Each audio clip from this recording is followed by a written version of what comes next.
This is Ed Oleski, recalling with you some of the outstanding events of our alma mater, Hoover High, and the year 1959 to 60. As usual, it was a struggle to begin the fall semester, but soon we were back in the swing of school routine.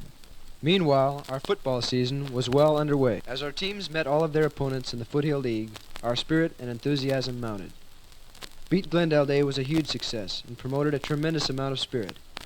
Saturday night, the Rose Bowl saw a greater crowd of Hoover fans than ever before. That heartbreaking game with Glendale closed our season, but not our hopes for next year. Long before the football season had closed, the Christmas season had begun. It was hard for us to realize that once again it was time for the annual Christmas assembly.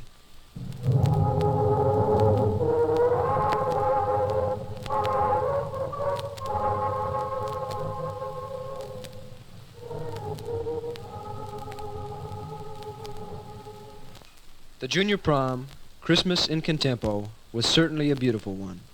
As president of the senior class, it was my honor to crown Lorraine Manecki, queen of the junior prom. The student body play, You Can't Take It With You, was another hilarious hit. We will never forget the scene with Sally Hale explaining her game to the rest of the cast. Now, do you all have your paper and pencil? All right now. The first word is potatoes. Got that? The second word is honeymoon. Honeymoon? Okay, the next word is lust. And the last word is sex. Mother! Everybody got sex? Soon, student body elections saw John McCarthy turning his presidency over to Barry Winningham. John, at this time, Cabinet, on behalf of the entire student body, would like to present this gavel to you in appreciation of the work that you have done for us this past semester. At the draft dance, the tables were turned as usual, with the girls taking the guys and footing the bill. Instead of a queen, Nick Propopoulos, our foreign exchange student from Greece, was crowned as king of a night to remember. Once again, our classroom routine was broken by an outstanding assembly, the all-school talent show. The combined efforts of the entire student body made this one of the best talent shows in Hoover's history. Contributing to the program was the senior octet. Lullaby of birdland, that's what I always hear. When you sigh, never in my wordland could they be wished to reveal. In a phrase how I feel. The junior class featured Buford Minor and his original composition, Diane's Blues.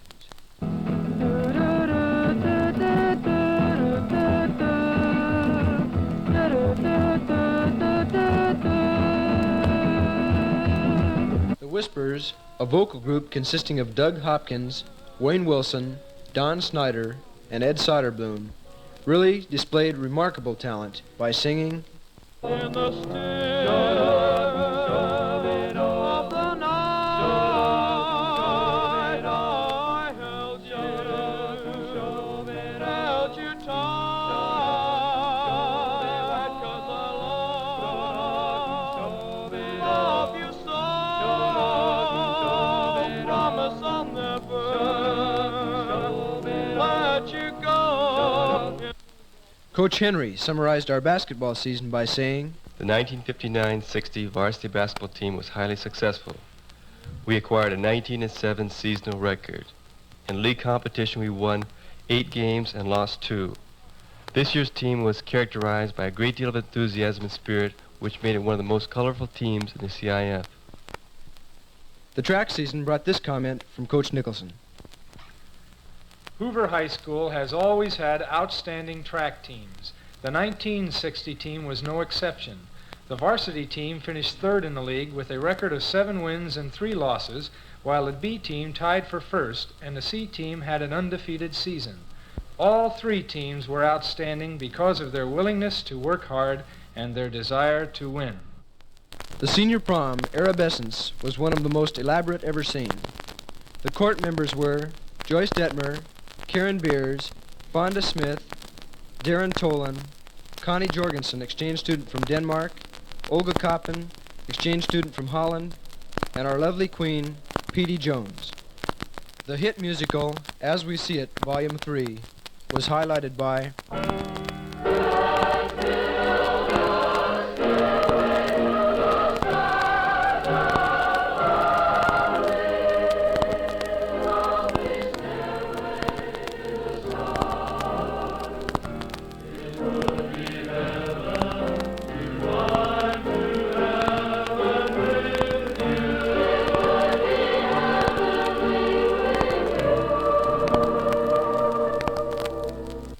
Another rollicking favorite was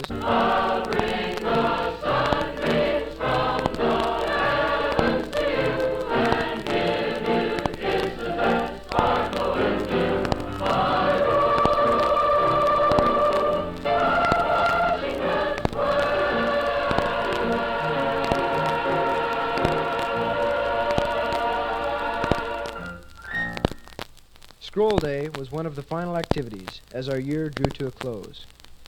Judy Cochran, editor-in-chief of the 1960 Scroll, said, It is with a great deal of pleasure that I present to you your 1960 Scroll and Scroll Court, with princesses and princes, Maureen Devlin, Barney Sofro, Sally Haugen, Carl Woodmeyer, Sue Lewis, Dave Hepburn, Marta Brown, and Randy Siefkin, and your lovely Queen Susie Keenan and King Charlie Kittleson.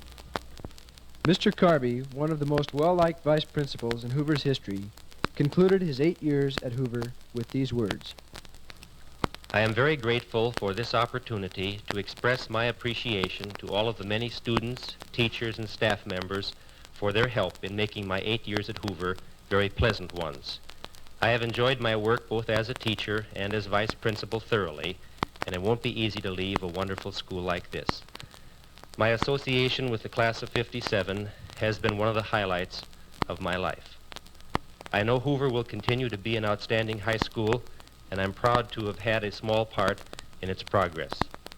Although I shall be very busy with the responsibilities of my new assignment, I'll find the time to think of you and miss you. You know you have my very best wishes, always. Looking over the year at our alma mater, our principal, Mr. Murphy, said, The Scroll staff has asked me to sum up the year. Well, the fact that Hoover's enrollment was 2180, the largest in the school's history, just about sums it up.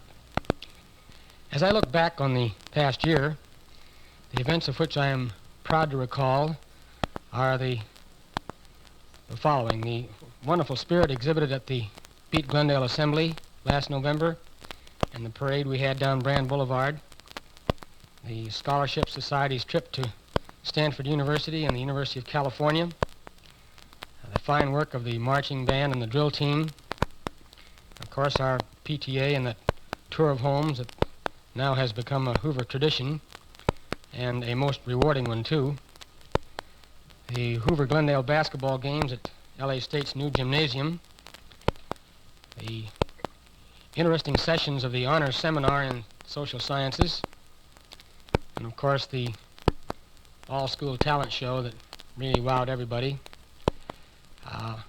Also very gratified to see the increased interest and enthusiasm in all the sciences and in the science fairs. And for the first time in Hoover's history, we placed 3 finalists in the Bank of America contest. Of course, the excellent showing of our ROTC unit under the supervision of Sergeant Turkish was certainly most pleasing.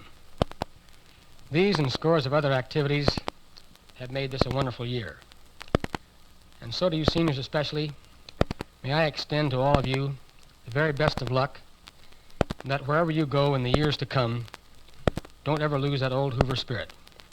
Goodbye. On behalf of the graduating class of 1960, I would like to say that these past 3 years have been the most enjoyable and enlightening of our lives. We will never forget our alma mater, Hoover High.